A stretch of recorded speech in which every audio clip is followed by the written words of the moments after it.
পশ্চিম এশিয়ায় পরমাণু যুদ্ধ আপাতত স্থগিত। ইরানের উপর নজর রাখছে ইসরায়েল এবং আমেরিকা। ইরান যাতে কোনো মতেই পরমাণু বোমা বানাতে না পারে সেই জন্য চলছে হুঙ্কার পাল্টা হুঙ্কার। কিন্তু ইরান পরমাণু কর্মসূচি চালিয়ে যেতে বদ্ধপরিকর। অন্যদিকে আমেরিকার প্রেসিডেন্ট ডোনাল্ড ট্রাম্প নিঃশর্ত আত্মসমর্পণের হুমকি দিয়েছেন। স্বাভাবিকভাবেই পরমাণু কর্মসূচিকে ঘিরে সরগরম পশ্চিম এশিয়া। ইরান, ইসরায়েল, আমেরিকা যুদ্ধের আকাশে শুধুই বিস্ফোরণ আর ধ্বংসের ছবি। যুদ্ধ থামলেও কমেনি আশঙ্কার বাতাবরণ। যে কোনো সময়ে বিরতি ভেঙে দুই দেশের মধ্যে শুরু হতে পারে যুদ্ধ। ইরানকে পরমাণু বোম তৈরি করতে দেওয়া হবে না বলে হুঙ্কার দিয়েছেন নেতানিয়াহু। ইসরায়েলের সঙ্গে গলা মিলিয়েছে ট্রাম্প। মুসলিম দুনিয়ার উপর পশ্চিমী দেশের আগ্রাসনের বিরুদ্ধে জোট বাঁধতে শুরু করেছে বিভিন্ন দেশ। ইরানও পিছিয়ে যায়নি। ইরানের জাতিসংঘ দূতের সরাসরি বার্তা, পারমাণবিক সমৃদ্ধকরণ থেকে কখনোই পিছু হটবে না ইরান।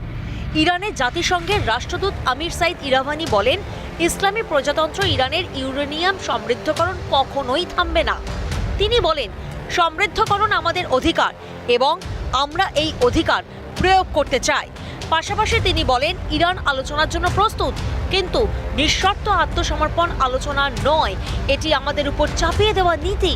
ট্রাম্পের নিঃশর্ত আত্মসমর্পণ আসলে কোনো আলোচনার বার্তা নয়, তারা আমাদের উপর তাদের নীতি চাপিয়ে দিচ্ছে। যদি সত্যিই আমেরিকা আলোচনায় প্রস্তুত থাকে তাহলে ইরানও প্রস্তুত, কিন্তু যদি তারা আমাদের উপর জোর খাটাতে চায় তাহলে কোনো আলোচনা সম্ভব নয়। তবে তিনি এও বলেন, ইরান দেশি পদ্ধতিতে ইউরেনিয়াম উৎপাদনের অধিকার থেকে সরে আসবে না, কিন্তু আমেরিকা এই দাবি মেনে নিতে অস্বীকার করে। ইসরায়েল ইরান যুদ্ধ পরিস্থিতির মধ্যেই আমেরিকার বাংকার বাস্টার ইরানের 3টি পারমাণবিক কেন্দ্রে আঘাত করে। আমেরিকার প্রেসিডেন্ট ডোনাল্ড ট্রাম্প দাবি করেন, ইরানের পরমাণু কেন্দ্রগুলি ধ্বংস করা হয়েছে, কিন্তু পরবর্তী সময়ে জানা যায় ইরানের পরমাণু কর্মসূচিকে ধ্বংস করা যায়নি, শুধু কিছুদিন পিছিয়েছে মাত্র। যুদ্ধবিরতির পরই আমেরিকা ইরানকে পারমাণবিক আলোচনায় বসানোর চেষ্টা করছে।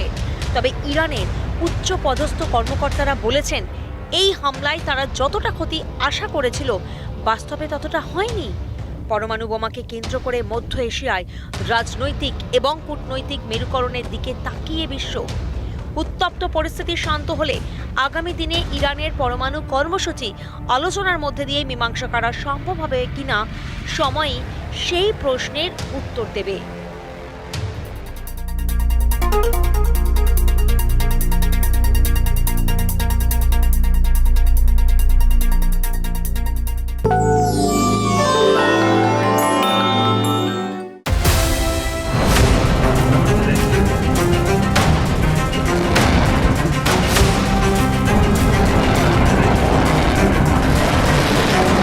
ভয়ঙ্কর যুদ্ধ হলো।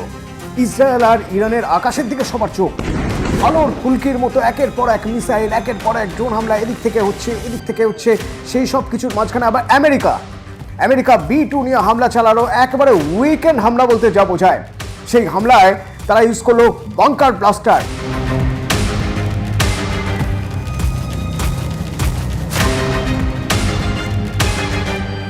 একেবারে নাকি দুর্মুষ করে দেওয়া গেছে সেই সব ঘাঁটিগুলো যেখানে পরমাণু কর্মসূচি নিচ্ছিল ইরান। এবং তারপর প্রেসিডেন্ট ডোনাল্ড ট্রাম্প ঘোষণা করলেন যে আর মাথা তুলে দাঁড়াতে পারবে না ইরান আর পরমাণু কর্মসূচি নিয়ে বেশি দূর এগোতে পারবে না।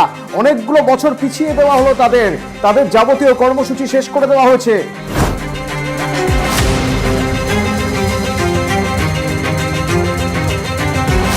সত্যি কি তাই? না, এখনো পর্যন্ত এ বিষয়ে নিশ্চিত করে কিছু বলা যাচ্ছে না। তার কারণ আমেরিকারই কিছু গোয়েন্দা সংস্থা তারা খুব জোর দিয়ে প্রেসিডেন্ট ট্রাম্পের কথা মানতে পারছেন না। তারা বলছেন, না, কোথাও তো একটা কিছু গন্ডগোল হচ্ছে। পরমাণু কর্মসূচি থেকে ইরান সরে আসতে পারে না। তারা এমন কিছু করেছে যাতে আমেরিকা ধোঁকা খেয়ে গিয়েছে। কি করেছে তারা? তাহলে কি তারা সরিয়ে নিয়ে গিয়েছে তাদের সেই ইউরেনিয়ামের পরিমাণ কিন্তু খুব একটা কম নয়। হিসেব বলছে প্রায় 900 পাউন্ড, মানে 408 কেজিরও বেশি ইউরেনিয়াম। এত ইউরেনিয়াম রাতারাতি সরিয়ে নিয়ে গেল। কোথায় নিয়ে গেল? আচ্ছা, ওদের এইসব ইউরেনিয়াম রেখে পরমাণু কর্মসূচি বা ইউরেনিয়াম সমৃদ্ধিকরণ কর্মসূচি কোথায় চলছিল? আপনারা নামগুলো নিশ্চয়ই এতদিনে জেনে গেছেন, এই নামগুলো খুব কমন হয়ে গেছে এখন। ফোর্দো, ইস্পাহান, এই ফোর্দো, ইস্পাহান, নাতানজ, এই নামগুলো সবাই জানেন। একবার ভেবে দেখুন তো, বিশ্বের সব মানুষ জেনে গিয়েছে এই ফোর্দোয় পাহাড়ের তলায়, নাতানজে পাহাড়ের তলায়, ইস্পাহানে সেখানে বড় বড় বাংকার করে সেখানে ইরান তাদের ইউরেনিয়াম লুকিয়ে রেখেছে, সেখানে ইউরেনিয়াম সমৃদ্ধকরণের কাজ চলছে। ইরান জানে যে বিশ্বের সবাই এটা জেনে গেছে, জানার পরেও তারা সেগুলো সেখানে রেখেছে। তারা অপেক্ষা করছিল যে ইসরায়েল আসুক, ইসরায়েল এসে সেখানে বোম্বিং করুক। তারা চাইছিল যে আমেরিকা আসুক, এসে বোম্বিং করুক, তাদের বাংকার পুরো গুড়িয়ে দিক, গুড়িয়ে দিয়ে তাদের ইউরেনিয়াম সব নষ্ট করে দিক, নতুন করে জিরো থেকে তারা আবার কাজ শুরু করবে। ইরান এতই বোকা, ইরান ধরেই নিয়েছিল যে তারা তৈরি হয়ে আছে, প্রস্তুত হয়ে আছে, অন্যরা এসে তাদের সব ইউরেনিয়াম নষ্ট করে দিক, তাদের সব কাজ বানচাল করে দিক, পণ্ড হয়ে যাক এতদিনের পরিশ্রম। তাহলে তারাও নিশ্চয়ই কিছু ভেবেছিল। আচ্ছা, এমন নয় তো যে আগে ভাগে তাদের এই ইউরেনিয়াম, মানে এই 408 কেজি, 408 কেজি বাবা, এই 408 কেজি ইউরেনিয়াম তারা রাতারাতি কোথাও সরিয়ে নিয়ে গিয়েছে। কোথায় সরিয়ে নিয়ে যেতে পারে? স্যাটেলাইট ইমেজ বলছে নাকি উইকেন্ডে যখন এই বাংকার ব্লাস্টার দিয়ে আঘাত হানার চেষ্টা করে আমেরিকা, তার ঘন্টাখানেক আগে দেখা গেল যে ফোর্দোয়ে সেখানে 16টা ট্রাক দাঁড়িয়ে রয়েছে, কার্গো ট্রাক, মানে যাতে প্রচুর মালপত্র নিয়ে যাওয়া যায়। এই 16টা ট্রাক তারপরে স্যাটেলাইট ইমেজে দেখা যাচ্ছে তারা যাচ্ছে পাহাড়ের মধ্যে দিয়ে, গিরিখাতের মধ্যে দিয়ে যেতে যেতে ভ্যানিশ।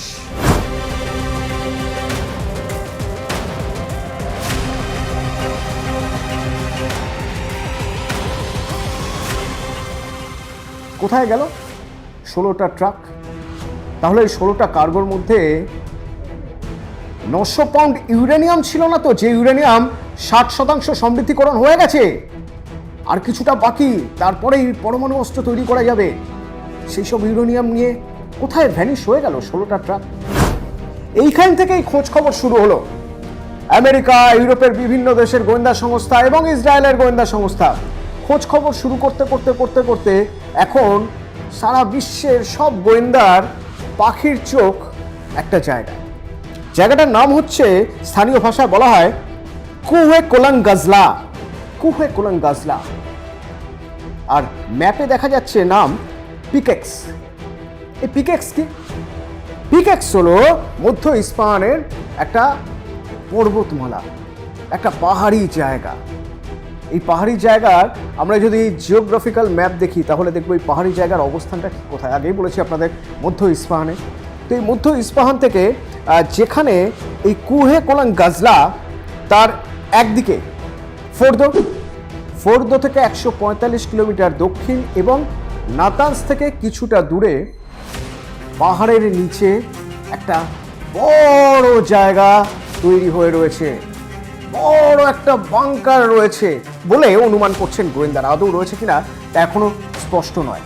এবং সেখানেই নাকি ওই 16 ট্রাক ইউরেনিয়াম, অর্থাৎ 900 পাউন্ড ইউরেনিয়াম ধীরে ধীরে ধীরে ধীরে নিয়ে যাওয়া হয়েছে। যে স্যাটেলাইট ইমেজে 16টা ট্রাক দেখা গিয়েছিল, তারপরে দেখা গেল ট্রাকগুলো ভ্যানিশ হয়ে গেল, ইমেজের র্যাডারের বাইরে চলে গেল। কেন যাবে না? তার কারণ এই জায়গাটা, অর্থাৎ এই পিকেক্সে দেখা যাচ্ছে যে বিভিন্ন গোয়েন্দা সংস্থা থেকে, বিভিন্ন সূত্র থেকে যা খবর আসছে সেগুলো সব এক জায়গায় জুড়ে, সুতোগুলো জুড়লে দেখা যাচ্ছে যে এটায় 4টে টানেল আছে। এই 4টে টানেল গিয়ে পাহাড়ের নিচে একটা জায়গায় মিশছে। এই যে জায়গাটায় মিশছে, এই জায়গাটার মাটি থেকে, মানে ভূপৃষ্ঠ থেকে দূরত্ব কতটা? ভূপৃষ্ঠ থেকে এর দূরত্ব বলা হচ্ছে 300 ফুটেরও বেশি। হিসেব বলছে আমেরিকার বাংকার বাস্টার 200 ফুট পর্যন্ত গিয়ে ব্লাস্ট করতে পারে, তারও 100 ফুট নিচে।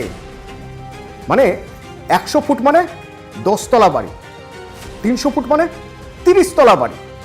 তো 30 তলা বাড়ির 20 তলা পর্যন্ত নাকি যেতে পারে এই বাংকার বাস্টার, মানে ছাদ থেকে। নিচের 10 তলা সেখানে তো কিছু নেই, সেই বাংকার তো একেবারে সুরক্ষিত। অর্থাৎ বাংকার বাস্টার চাইলেও ওই বাংকারে ঢুকতে পারবে না, কারণ ওই 300 ফুট নিচ পর্যন্ত পৌঁছতেই পারবে না তাদের এই বোম। 200 ফিট পর্যন্ত খুব বেশি হলে পৌঁছতে পারে, তারও নিচে 100 ফিট, তার নিচে রয়েছে বাংকার, যে বাংকারে পুরো প্রক্রিয়া হচ্ছে। ওই যে 900 পাউন্ড ইউরেনিয়াম, যার 60% সমৃদ্ধিকরণ হয়ে গিয়েছে, পরমাণু অস্ত্র তৈরি থেকে আর কিছুটা দূরে রয়েছে ইরান। তো এই ট্রাকগুলো ভ্যানিশ হয়ে গেল কেন?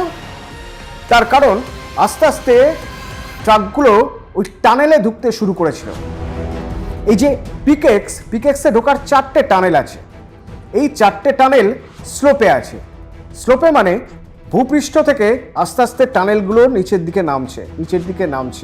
এই নিচের দিকে নামতে নামতে কতটা নিচে নামছে?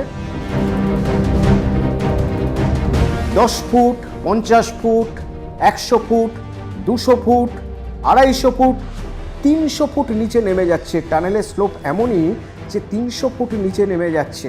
নেমে গিয়ে ওই বাংকারটায় ইউরেনিয়াম রাখা থাকছে, সেখানে গবেষণা হচ্ছে। তো স্যাটেলাইট ইমেজ যদি আমরা দেখি, সেই স্যাটেলাইট ইমেজ অনুযায়ী প্রথমে এই 16টি ট্রাককে দেখা যাবে। এদিক থেকে যেদিক থেকেই হোক 16টি ট্রাক ফোর্দো থেকে বেরোলো, কার্গো ট্রাক বেরিয়ে পাহাড়ি রাস্তা ধরে আসছে। আস্তে আস্তে ট্রাকগুলো নামতে শুরু করছে স্লোপে। যখনই নামতে শুরু করবে, আশপাশে পাহাড়, সেই পাহাড়ের মধ্যে দিয়ে যখনই নামতে শুরু করবে, ধীরে ধীরে তা স্যাটেলাইটের অধরা হয়ে যাবে, মানে স্যাটেলাইটে আর ধরা যাবে না। আর সেই জন্যই গোয়েন্দা সংস্থাগুলো বলছে যে স্যাটেলাইট ইমেজ তো বলছে যে ভ্যানিশ হয়ে গেল 16টা ট্রাক। ভ্যানিশ হয়েছে মানে ধীরে ধীরে পাহাড়ের নিচে ঢুকতে শুরু করেছে।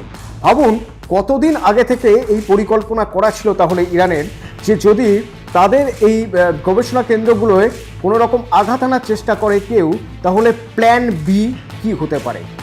এই প্ল্যান বি তৈরি কবে থেকে হচ্ছে তা অনুমান করা সম্ভব নয়। তবে 2023 সালেও স্যাটেলাইট ইমেজ বলছিল যে এইখানে, অর্থাৎ এই পিকেক্স বা স্থানীয় ভাষায় যাকে বললাম কুহে কোলাম গাজলা, এই পিকেক্স বা কুহে কোলাম গাজলায় একটা বাংকার তৈরি হচ্ছে বা সেখানে কিছু মুভমেন্ট হচ্ছে, এটা বুঝে যাওয়া গিয়েছিল তখনকার স্যাটেলাইট ইমেজ অনুযায়ী। 2023 সালের ইমেজ বলছিল এখানে প্রচুর লোক এবং আশপাশে প্রচুর ক্যাম্প তৈরি করা হয়েছে, একটা বড় কিছু এখানে হচ্ছে। কিন্তু পরবর্তীতে দেখা গেল যে এখানে এই ক্যাম্পগুলো সব সরিয়ে দেওয়া হলো, এবং ততদিনে অন্যান্য গোয়েন্দা সংস্থা খবর দিয়েছে, ফোর্দোর, ইস্পাহানার খবর দিয়েছে, নাতানজের, যে সেখানে ইউরেনিয়াম সমৃদ্ধকরণ হচ্ছে। আস্তে আস্তে সবার নজর সরে গেল এই পিকেক্স থেকে। তো সেই পিকেক্স তারপরে রেডি করে রাখা ছিল। যে সময় প্রথম আমেরিকা চ্যালেঞ্জ করলো ইরানকে যে তাদের পরমাণু কর্মসূচি বন্ধ করতে হবে, ইউরেনিয়াম সমৃদ্ধকরণ বন্ধ করতে হবে, তখন থেকেই প্রমাদ গুনছে ইরান। এরপর ইসরায়েলের সঙ্গে যুদ্ধ, এমন একটা পরিস্থিতি আমেরিকা থ্রেট করলো, ডোনাল্ড ট্রাম্প থ্রেট করলেন, রীতিমতো হুমকি দিলেন যে তারা কিন্তু সব পরমাণু নষ্ট করে দিতে পারে, অর্থাৎ যে কর্মসূচি, পরমাণু কর্মসূচি সব নষ্ট করে দেওয়ার মতো ক্ষমতা তাদের কাছে আছে। 2 সপ্তাহ সময় দেওয়া হলো। তখনই ইরান জানতো এই 2 সপ্তাহটা কথার কথা, যে কোনো দিন আমেরিকা হামলা চালাতে পারে। আর সেই জন্যই ওই 16টা ট্রাক ইউরেনিয়াম ভর্তি তারা নিয়ে চলে গেল পিকেক্সে, তাদের প্ল্যান বি। এরপরে হামলা হলো B2, আমেরিকা থেকে উড়ে এলো এবং বাংকার বাস্টার ফেললো। দেখা গেল ইমেজে, স্যাটেলাইট ইমেজে 6টা বড় বড় ক্রেটার তৈরি হয়ে গেছে, গর্ত তৈরি হয়ে গেছে, এতটাই অভিঘাত, বহর হয়ে গেছে 6খানা। তাহলে সব শেষ, ইরান আর মাথা তুলে দাঁড়াতে পারবে না, তাদের ইউরেনিয়াম সব জলে গেল। অন্তত মার্কিন প্রেসিডেন্ট তো সেরকমই দাবি করেছেন। এবার শুধু পিস আর পিস, আর কোনোদিন পরমাণু নিয়ে কোনো কথা বলতে পারবে না ইরান, কারণ তাদের সেই কর্মসূচিতে জল ঢেলে দিয়েছে বাংকার বাস্টার।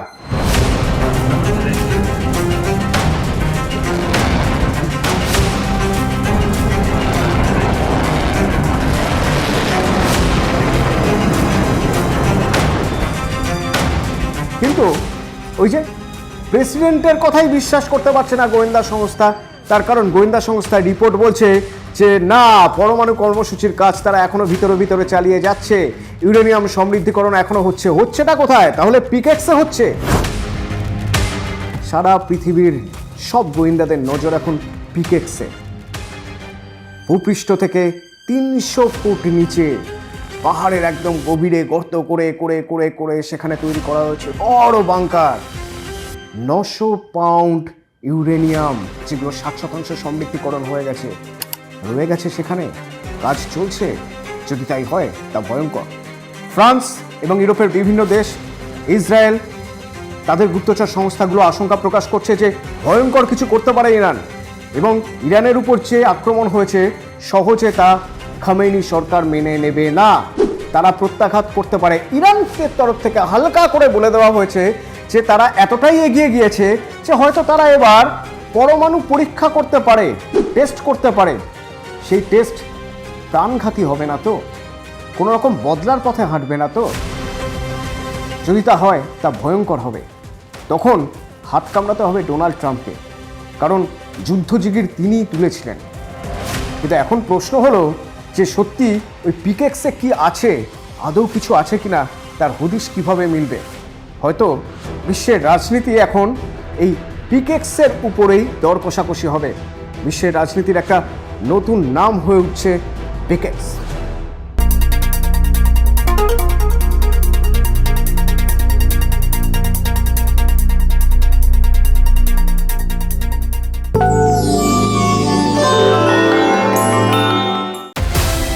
নমস্কার, দুনিয়াদারিতে আপনাদের সকলকে স্বাগত। আপনাদের সঙ্গে আমি সোনিয়া। আমেরিকা, ইসরায়েল আর ইরান সবাই ভাবছে নিজেরা জিতে গেছে, কিন্তু প্রশ্নটা সাধারণ মানুষের মনে, যুদ্ধ শেষে তাহলে কে জিতলো আসলে?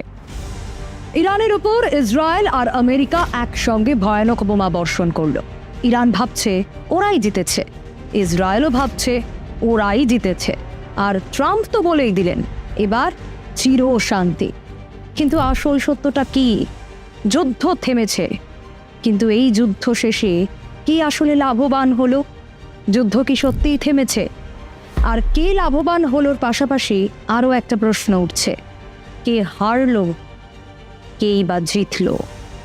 চলুন একে একে আজ বেশ কিছু পয়েন্টে আমরা ফোকাস করি। পয়েন্ট নম্বর 1, যুদ্ধ বন্ধের কথা কিন্তু গোলা চলল। সকালে ঘুম থেকে উঠে গোটা পৃথিবী কি শুনল? সিজ ফায়ার, মানে যুদ্ধবিরতি শুরু হয়েছে। কিন্তু সেই সময় ইসরায়েল কি বলল? ওদের আকাশে ইরান থেকে আসা ক্ষেপণাস্ত্র ধরা পড়েছে। ইরান বলল আমরা কিছু ছুড়িনি। আর ট্রাম্প উনি এতটাই রেগে গেলেন যে ইসরায়েলকে বলা হলো এবার কিছু হলে কিন্তু বড় সমস্যা হবে।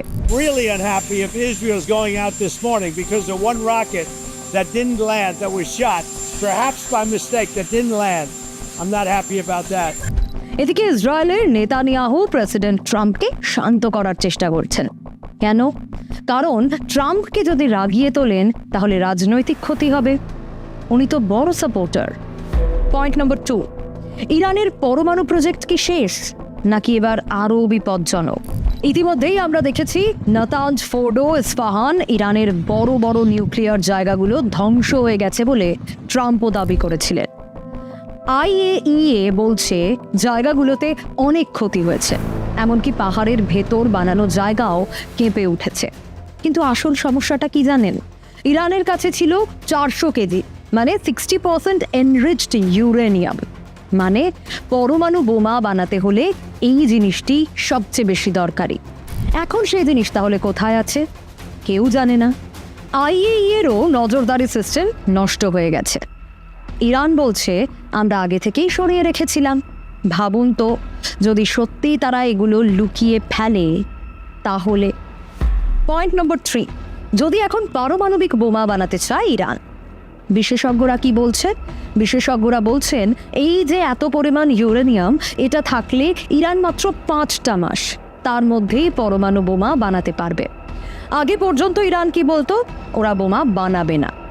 কিন্তু এখন যদি ওরা ভাবে আমাদের টিকতে হলে পারমাণবিক অস্ত্র দরকার, তাহলে এই যুদ্ধের পর ওদের মনোভাব হয়তো বদলে যেতে পারে। কারণ ট্রাম্প আর ইসরায়েল প্রমাণ করে দিয়েছে যাদের পরমাণু নেই তারা সুরক্ষিত নয়, আর যাদের আছে তাদের কেউ সহজে কিছু করতে পারে না।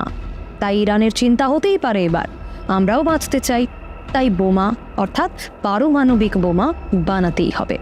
কি হবে সেটা সময় বলবে। পয়েন্ট নম্বর 4, দুনিয়াদারিতে আজ এবার আসি সাধারণ মানুষের মনের প্রশ্নে। তারা তো ভাবছে, আমি, আপনি, আমরা সবাই ভাবছি এই যে যুদ্ধ হচ্ছে, যুদ্ধ হলো, যুদ্ধ পরিস্থিতি, আসলে জিতলো কে? চলুন দেখি কার কি লাভ হলো। প্রথমত, আমেরিকা ও ইসরায়েল মিলে ইরানের অনেক পরমাণু জায়গা ধ্বংস করেছে। কিন্তু তারা নিশ্চিত না ইরান আবার শুরু করবে কিনা। দ্বিতীয়ত, ইরান এখনো ক্ষমতায় আছে, সরকার টিকে আছে, কিন্তু সাধারণ মানুষের ক্ষোভ রয়েছে, কারণ দেশটা আক্রান্ত হয়েছে। তাই এক কথায় বলতে গেলে এই যুদ্ধ কারো পুরোপুরি জয় নয়, বরং এই যুদ্ধের পরে একটা বড় ঝুঁকির জায়গা তৈরি হয়েছে। একটা আগুন জ্বলছে, যেটা হয়তো কিছুদিন পর ভয়াবহ রূপ নিতে পারে। শেষে বলি, সাধারণ মানুষের দৃষ্টিভঙ্গিতেই ভেবে দেখুন তো এবার, আপনি আমি যেমন সাধারণ মানুষ, আমাদের কি লাভ হলো এই যুদ্ধ থেকে? বিশ্বে এখন আরও একটা যুদ্ধের ভয় বেড়ে গেল তো। এর আগেও বিগত দিনেও আমরা এ দেশের সঙ্গে ও দেশের যুদ্ধ, এ দেশের সঙ্গে সে দেশের যুদ্ধ দেখেছি। আরও একটা যুদ্ধ, ইরান ইসরায়েলের যুদ্ধ দেখলাম। তাই বিশ্বে এখন আরও একটা যুদ্ধের ভয়ে বেড়ে গেল। কি হবে এরপর? পারমাণবিক বোমার আশঙ্কা বাড়ল। আর ইরানের মতো দেশ যদি সত্যি বোমা তৈরি করে, তাহলে পরবর্তী যুদ্ধ আরও ভয়ানক হবে। ট্রাম্প আর নেতানিয়াহুর একটা আশা ছিল, কি জানেন? ইরানের সরকার পড়ে যাবে। কিন্তু সেটাও তো হলো না, বরং যেসব মানুষ আগে সরকার বিরোধী ছিল, তারা এখন দেশের পক্ষে দাঁড়িয়ে গেছে। তাই আসলে এখন একটা অস্থির সময়। কে জিতেছে সেটা বলা কঠিন, কিন্তু যেটা স্পষ্ট, এই যুদ্ধের শেষ এখনো হয়নি। নতুন যুদ্ধ, নতুন ঝুঁকি হয়তো সামনে অপেক্ষা করছে।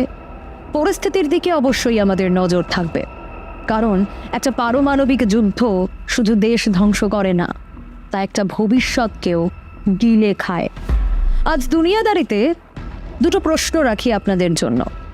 আপনাদের কি মনে হয়, এই যুদ্ধ কি শেষ, নাকি এখনো শুরু হয়নি? আপনারা কি মনে করেন, এই যুদ্ধ কার জন্য ভালো হলো আর কার জন্য খারাপ? জানতে চাই কমেন্ট সেকশনে। দেখা হবে দুনিয়াদারির আরও একটা নতুন এপিসোড নিয়ে। সঙ্গে থাকবো আমি সোনিয়া।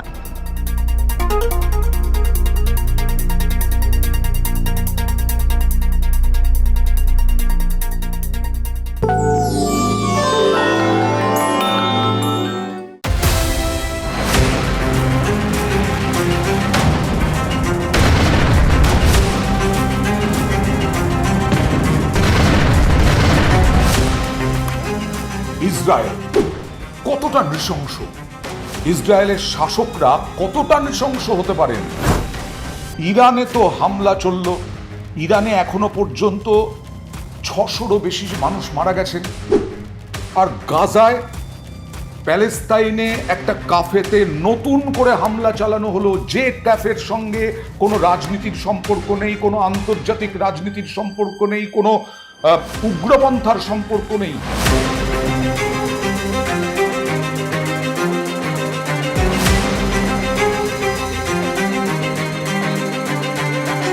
সেই ক্যাফেতে মানুষ জড়ো হন কেন? ওই ক্যাফে একমাত্র টিকে আছে, ওই ক্যাফে থেকে বিভিন্ন দেশে যোগাযোগ করা যায়, বিভিন্ন দেশের মধ্যে বিভিন্ন জায়গায় যোগাযোগ করা যায়, টিকে আছে যোগাযোগের একটি মাধ্যম হিসেবে। সেই ক্যাফে আল বাকা ক্যাফেটেরিয়া, সেখানে হামলা চালালো। নিরীহ, নিরস্ত্র, নিরপরাধ মানুষ একের পর এক 60,000 জন মরে গেছে এই ইসরায়েলের হামলায়। কি চায় ইসরায়েল? হামাস কি ক্যাফেতে আছে? হামাস কি হাসপাতালে আছে? হামাস কি ব্যাংকে আছে? হামাস কি খাবারের লাইনে আছে? খাবার, ত্রাণ চাপে পড়ে, আন্তর্জাতিক চাপে পড়ে খাবার পাঠিয়েছে ইসরায়েল, ত্রাণ পাঠিয়েছে ইসরায়েল।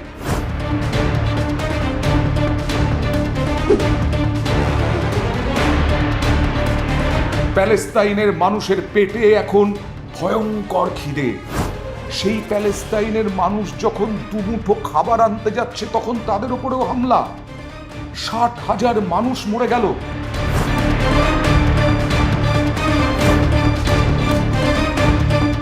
কিন্তু হামাস কি এখনো টিকে আছে? হামাসকে কি আপনারা সর্বশান্ত করতে পেরেছেন? তার কোনো সঠিক উত্তর নেই। গাজা নগরী উপত্যকার উত্তরাঞ্চল হামলাগুলোতে অন্তত 62 জন নিহত হলেন এই নতুন হামলায়। প্রত্যক্ষদর্শীরা জানাচ্ছেন মানুষের ছিন্ন ভিন্ন অবস্থায় দেহ পাওয়া গেছে।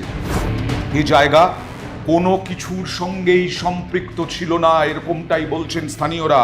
না রাজনীতির সঙ্গে, না সামরিকভাবে, তখন ক্যাফেটি জন্মদিনের আয়োজন করেছিল এবং শিশু সহ সাধারণ মানুষে ভরা ছিল।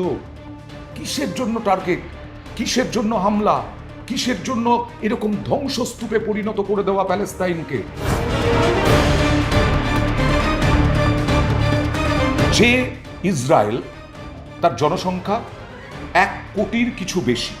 গোটা পৃথিবীতে ইহুদির সংখ্যা 0.2, আবার বলছি 0.2% গোটা পৃথিবীতে জনসংখ্যার তুলনায় ইহুদির সংখ্যা। তাদের এত দাপট, কিছুতেই থামানো যাচ্ছে না।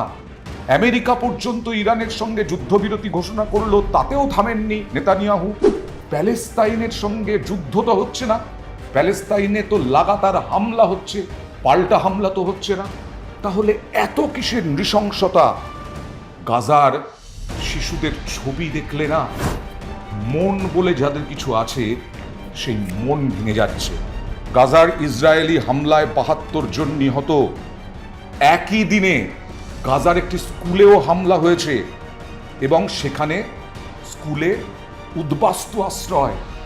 তারা কোথায় যাবেন? বাড়ি ঘর কিচ্ছু নেই, জল খাবার কিচ্ছু নেই।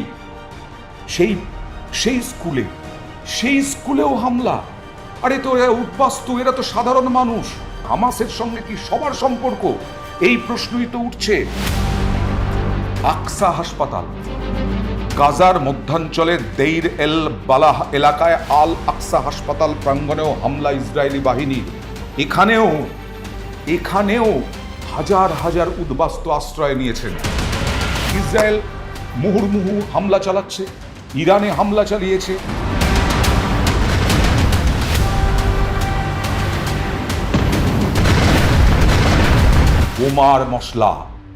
বোমার মশলা কিনছে ইসরায়েল। কার কাছ থেকে? তাদের দাদা আমেরিকার কাছ থেকে। $51 কোটি মূল্যের এই বিস্ফোরক অর্থাৎ অস্ত্র, মারণাস্ত্র তৈরির সরঞ্জাম বিক্রি করছে আমেরিকা। তার মানে আরো নৃশংসতা, আরো ভয়ঙ্কর হামলা। ইতিমধ্যেই আমরা যা খবর পাচ্ছি তাতে ইরানের সঙ্গে সাম্প্রতিক সংঘাতে ইসরায়েল প্রচুর গোলা বারুদ ব্যবহার করার পর যুক্তরাষ্ট্র থেকেই, অর্থাৎ মার্কিন যুক্তরাষ্ট্র থেকেই এমন ঘোষণা হয়েছে, বম্ব গাইডেন্স কিট সুনির্দিষ্ট লক্ষ্যে পৌঁছে দেওয়ার জন্য, অর্থাৎ যে বোমা বানানো হবে, মারণাস্ত্র বানানো হবে, তা সুনির্দিষ্ট লক্ষ্যে পৌঁছে দেওয়ার জন্য ব্যবহৃত বম্ব গাইডেন্স কিটও আছে এই $51 কোটি যে মূল্যের যে অস্ত্রশস্ত্র। যুক্তরাষ্ট্রের প্রতীক্ষা নিরাপত্তা সহযোগিতা সংস্থা একটা বিবৃতিতে বলেছে, এই বিক্রি ইসরায়েলকে এখনকার ও ভবিষ্যতের হুমকি মোকাবিলায় সাহায্য করবে। এর মাধ্যমে তারা নিজেদের সীমান্ত, গুরুত্বপূর্ণ স্থাপনা, মানুষের বসতি আরো ভালোভাবে রক্ষা করতে পারবে। ইসরায়েল হামলা চালাবে, ইসরায়েল মানুষ মারবে, হাজার হাজার লক্ষ লক্ষ মানুষ মারবে, আর ওর দেশ সীমান্ত রক্ষা, ওর সাধারণ মানুষকে রক্ষা, ওই ইসরায়েলের আরো ভালোভাবে রক্ষা করা বিভিন্ন স্থাপনা, তার জন্য আমেরিকা এইভাবে ইসরায়েলকে মদত দিয়ে যাবে। আসলে মুসলিম নিধন, ইসলাম নিধন, এই ইসলাম নিধনই কি ডোনাল্ড ট্রাম্পের মূল লক্ষ্য এবং ইসরায়েলের মূল লক্ষ্য বুমেরাং না হয়ে যায়? সেটাই বলছেন প্রতিরক্ষা বিশেষজ্ঞরা। যেভাবে হামলা চালানো হচ্ছে, যেভাবে মানুষ মারা হচ্ছে, সেটা বুমেরাং না হয়ে যায়।